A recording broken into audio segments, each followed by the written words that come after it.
మీరు కొత్తగా business start చేయాలనుకుంటున్నారా? మార్చ్ 16, 17 హైటెక్స్ లో ఫ్రాన్సెస్ ఇండియా బిగ్గెస్ట్ ఫ్రో ఎక్స్పో. నమస్తే మురళీమోహన్ గారు. నమస్తే అండి. రాజకీయ వాతావరణం వేడెక్కుతుంది.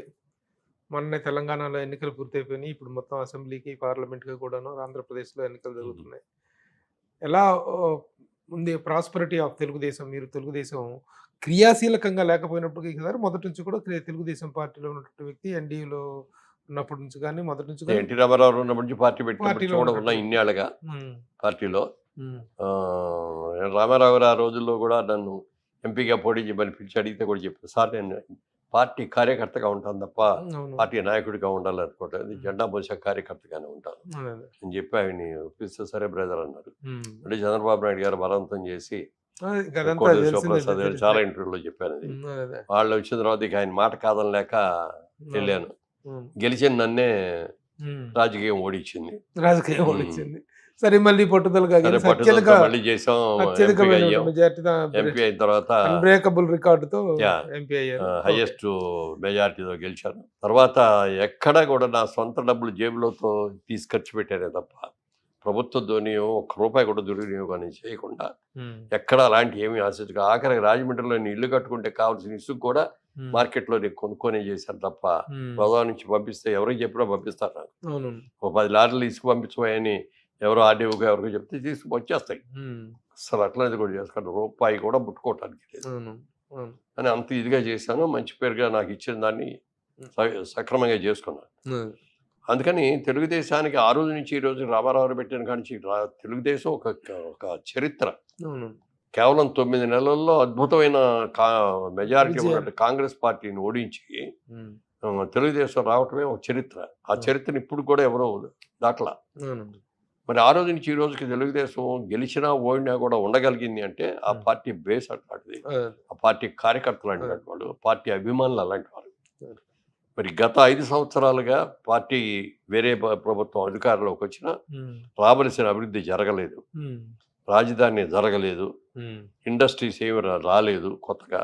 ఉమ్, చంద్రబాబు పెట్టిన కియా వచ్చింది తప్ప ఇంకా మిగిలిన ఏమీ రాలేదు. అలాగే పోలవరం రాలేదు, ఉమ్, ఆ, ఏది రాల. ఉమ్, ఇవాళ రోజున ఇండస్ట్రీస్ లేకపోవడం వల్ల ఉద్యోగ అవకాశాలు పోయినాయి.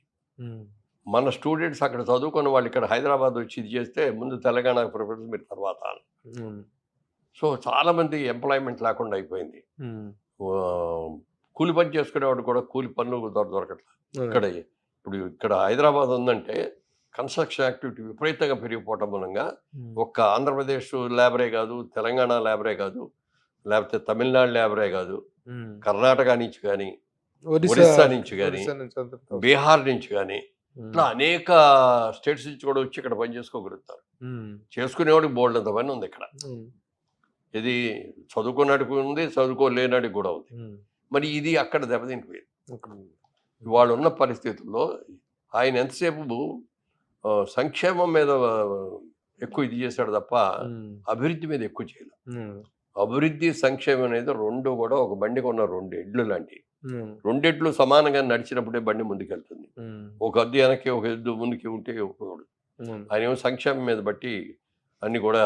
మరి ప్రస్తుతం ఉన్నటువంటి పరిస్థితుల నేపథ్యంలో తెలుగుదేశం విజయావకాశాలు ఏ స్థాయిలో బలపడ్డాయి అనేటువంటిది మీరు అనుకుంటున్నారు? డెఫినెట్గా ఈసారి బంపర్ మెజార్టీతో వస్తుంది. ఓకే. ఎందుకని వస్తుంది అని అంటే ఎంత నష్టపోయామో వాళ్ళందరికీ తెలుస్తుంది. ఏదో ఒక ఛాన్స్ కుర్రాడు యంగ్స్టర్ బాగుంటుంది అని ఇచ్చి ఉమ్, చేద్దామని చెప్పి ఆయన గెలిపిస్తే ఉమ్, ఆయన ఏమి చేయలేకపోయారు. ఉమ్. సంక్షేమం ఒక్కడు చేశాడు తప్ప అభివృద్ధిని మాత్రం అస్సలు ఏమి చేయలేకపోయారు. ఇప్పుడు ఈ పొత్తు అనేటువంటిది ఎంతవరకు Janasena, Yeah. Telugu Desam, Janasena and BJP అనేటువంటి పొత్తులోకి రావటం అనేటువంటిది రాజకీయంగా ఎలాంటి పరిణామాలకి, అంటే ఎలాంటి సమీకరణాలకు ఒక శత్రువుని ఎదుర్కొనేటప్పుడు చాలా జాగ్రత్తగా ఎదుర్కోవాలి. శత్రువు బలవంతుడు అయినప్పుడు ఇంకా జాగ్రత్తగా ఉండాలి. గతంలో చిరంజీవి గారి పార్టీ పెట్టినప్పుడు కొంత మిస్ అయింది. ఇది ఓట్స్ డివైడ్ అయిపోయినాయి. పవన్ కళ్యాణ్ గారు ఉంచినప్పుడు కొన్ని డివైడ్ అయిపోయినాయి. అలాగే మన ఈయన పేరు ఏంటి, జయప్రకాష్ నారాయణ గారు.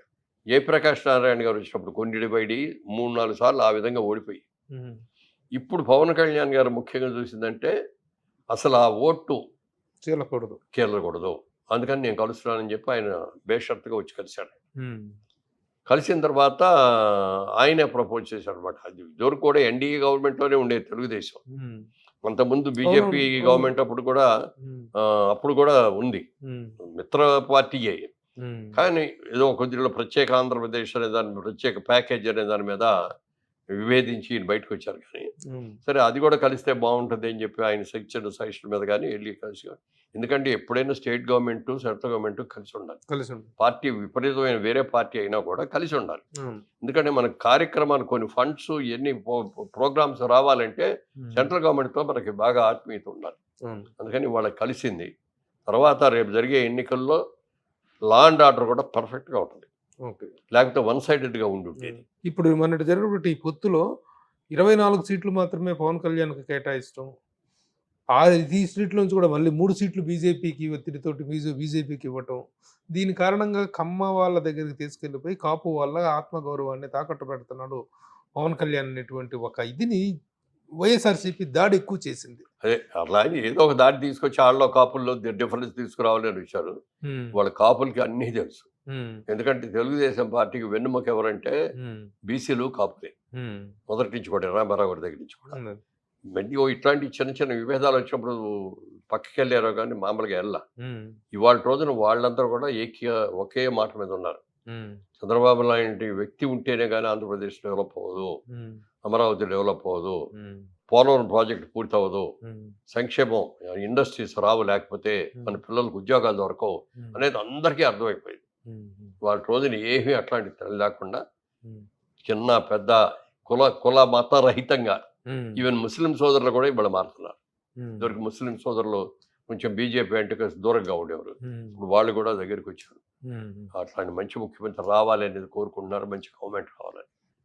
బాగా జరుగుతుంది, సక్సెస్ఫుల్గా బ్రహ్మాండంగా జరుగుతుంది. ఈ పొత్తు అనేటువంటిది వల్ల విజయావకాశాలు ఏ స్థాయికి పెరిగినాయి అనేటువంటిది మీ అంచనా? అది ఏ స్థాయి పెరిగింది అనేది నేను అంత పొలిటికల్గా చెప్పలేను, కానీ డెఫినెట్గా ప్రజల్లో మాత్రం చాలా మార్పు వచ్చింది.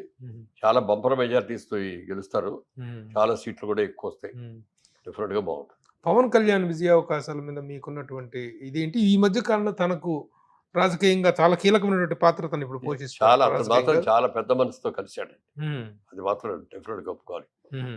ఆయన కూడా నా పవర్ ఏంటి, నా ఇదేంటి అని తెలుసుకున్నాడు కాబట్టి అతను కూడా వచ్చి చేశాడు. ఎందుకంటే ఒక విరోధిని, మన అపోనెంట్ ని మనం ఓడించాలి అంటే మనం చేతులు కలపాలి అనేది అనుకుని వచ్చాడు.